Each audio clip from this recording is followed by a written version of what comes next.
Covid की वजह तो हिंदुस्तान की सरकार ने बंद किया है।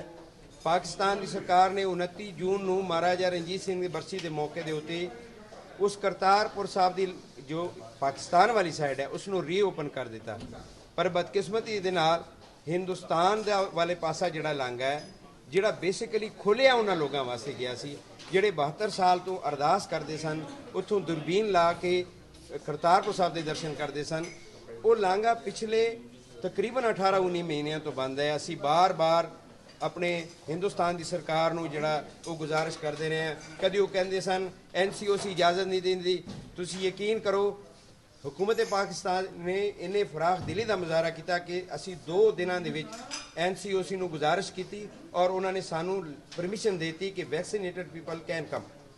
तो इस तो वड्डी होर किहड़ी गल है। हाँ, असी तुहानूं इंश्योर करने हैं कि जो भी कोविड के प्रोटोकॉल्स ने SOPs ने उन्होंने पाकिस्तान की सरकार भी फॉलो करेगी, असी भी फॉलो करांगे।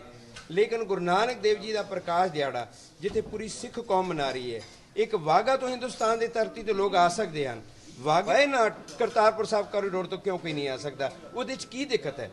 अगर 3000 बंदा वाघे राही साढ़े को ननकाना साहब आ सकता है, उतों लांघा खोल देना चाहिए और वध तो वध संगत गुरु नानक देव जी प्रकाश तो दोबारा शुरुआत करनी चाहिए, रीओपन करना चाहिए। असी जीरो लैन के उत्ते खिड़े मते दे नाल खुलियां बावां दे नाल जिस तरह पाकिस्तान ने अपना दिल वड्डा किया है, सिखां वास्ते एडे वड्डे इकदामात किए हैं, 42 एकड़ दे विच एडा वड्डा कॉम्पलैक्स बनाया, एडा वड्डा लांघा बनाया। अगर असी साड़ी सरकार दिल वड्डा कर सकती है, इनू किसी सियासत के बेट नहीं चढ़ाना चाहिए।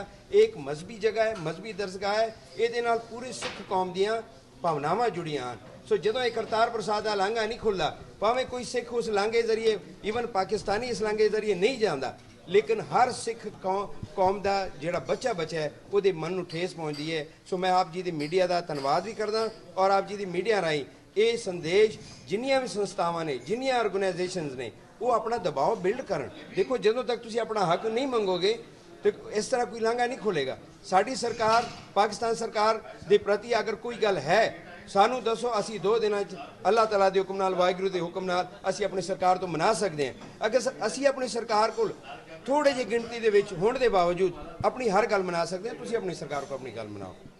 बहुत बहुत